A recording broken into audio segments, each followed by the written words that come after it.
Palmyra is liberated. Syrian government troops, with the help of Russian jets, drive out Islamic State from that ancient city.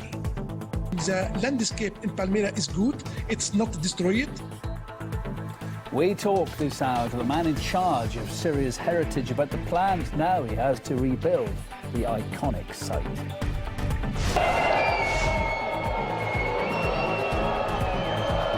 And developing news, skirmishes in Brussels today as anti-immigrant protesters rush into crowds at a memorial for victims of Tuesday's terror attacks.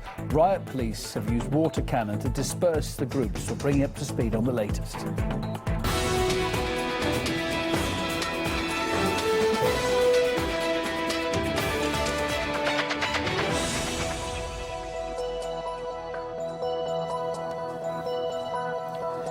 Hi there, just turned 5 p.m. this Sunday afternoon in Moscow. You're watching RT International with me, Kevin Owen. Warm welcome. One story dominating today. It's been confirmed overnight that after days of fierce fighting, Syrian government forces backed by Russian airstrikes have retaken the ancient city of Palmyra. It had been under ISIL control since last May. In addition to its cultural value, Palmyra is strategically important as it now opens the way to the ISIL-held eastern part of Syria. Now, let's show the latest pictures we've had coming in over the last couple of hours too. As this is video first off received from that ancient city, looking pretty much abandoned as you can see at the moment because the fighting's been going on all around it. Some sporadic fighting still being reported this hour. Shots have been heard and smoke's been rising over some of the buildings in the nearby town there.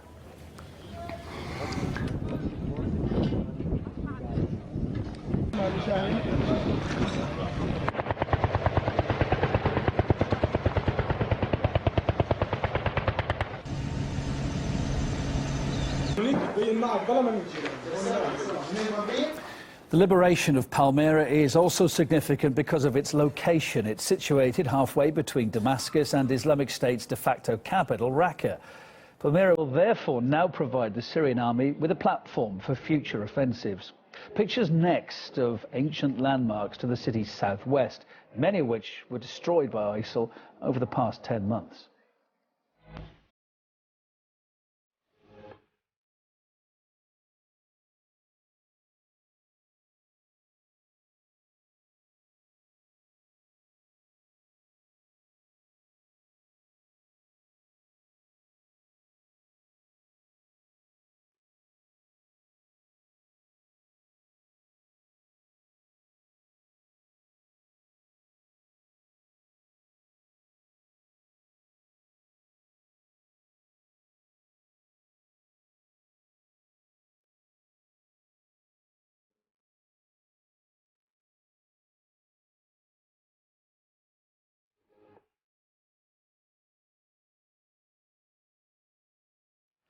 After the army wrested back control then of the historic Palmyra citadel, soldiers were photographed burning the militants' black ISIS flag, which they say used to fly till so very recently then over that historic castle.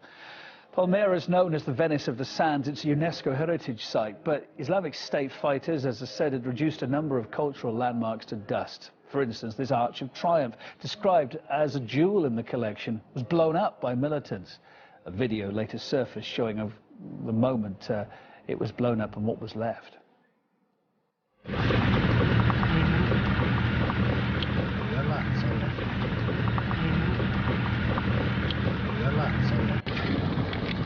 The jihadists also destroyed one of the most prominent sites from antiquity in the Middle East as well. It was called the Temple of Bel. It withstood 2,000 years of activity, war, invasions around it until last year. Satellite images showed the main building was pulverized by ISIL.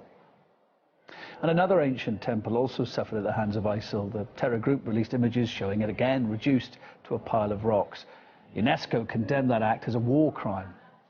Earlier I spoke to the man in charge of Syria's heritage and whose job it is now to try to restore what's left. We cried so many times. We lost a lot of the hopes through the 2015. How we can accept all this destruction on the cultural heritage in Palmyra. But now it is the end of this tragedy. Now we have some joy. The first image coming from Palmyra, from National Museum, that the big statue of Lat. It is good, it's under control, it's broken, it is not destroyed completely. The landscape in Palmyra is good, it's not destroyed. We are sure that Daesh do it a lot of destruction by illicit excavation in the city. I need to go with my staff tomorrow, after tomorrow, to Palmyra to do the damage assessment. We will share all the information with UNESCO, because Palmyra, it's not just for the Syrian people, it's for the humanity. We need to give to terrorists new message, the message of the international community, how we can be strong together. ISIL also brutally murdered the keeper of Palmyra. His name was Dr. Khaled al-Assad. He was one of Syria's most renowned antiquities scholars who'd dedicated his life to protecting his hometown. ISIL beheaded the 82-year-old historian and hung his body on a column after he apparently refused to reveal the locations of hidden antiquities. His son Walid was able to escape. We spoke to him last October. First, they want the gold. In their minds, there is huge amounts of gold in Palmyra. They told me, you know, about 2 tons of gold hidden in the museum, and nobody knows it except you.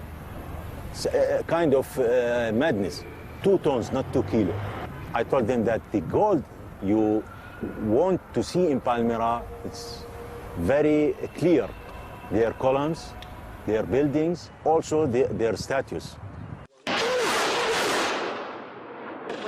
In my opinion, they make kind of propaganda.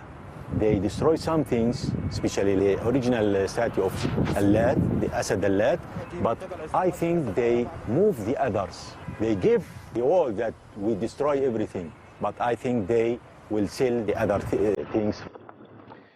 Palmyra is far from the only cultural site pulverized by Islamic State. The jihadists have been systematically destroying ancient landmarks across Syria and also in Iraq.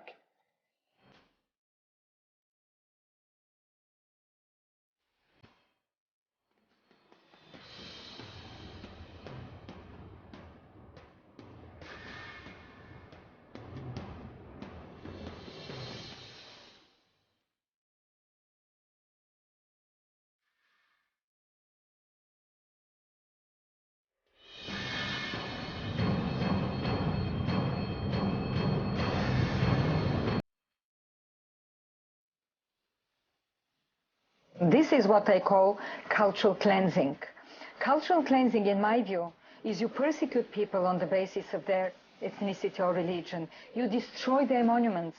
You destroy their temples.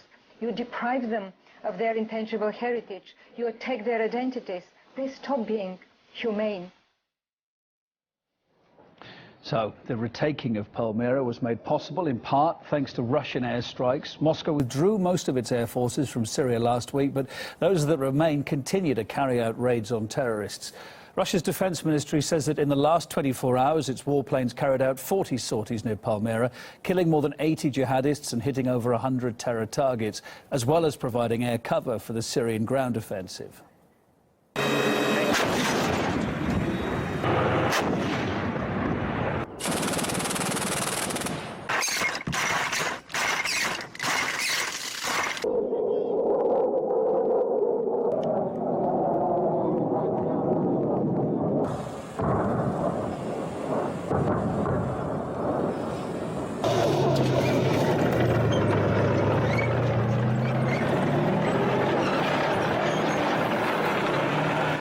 And this now a timely reminder as to how the terrorist siege of Palmyra unfolded over the past 10 months. Islamic State took control in May last year. Since then, the Syrian armies repeatedly attacked ISIL positions, but its commanders believed a large-scale offensive would result in too many casualties among its soldiers. So recently it didn't happen. Then, 2 weeks ago, government forces seized the initiative after getting backing of Russian airstrikes. The White House, though, seemed uncertain at the time about whether the ousting of Islamic State from Palmyra by Assad's forces would be a good thing. We, of course, our priority, and I said this yesterday, is defeating and destroying Daesh. That remains our priority. And yet, we also recognize that replacing Daesh's barbaric rule with Assad's tyranny is not a great trade-off or a great solution. Obviously, the Syrian army winning a key strategic victory against ISIS goes against what the Americans are talking about, which is that ISIS can only be removed by the Western-backed rebels. And of course, the Western-backed rebels have not defeated ISIS in any significant way. The Americans, from the beginning of this war, trying to do regime change, the international bodies and organizations have basically gone against the Syrian government and the Syrian army. So this is actually a rebuttal for them. The Syrian government and the Syrian army are the only institution capable of fighting ISIS, and they're proving that on the ground.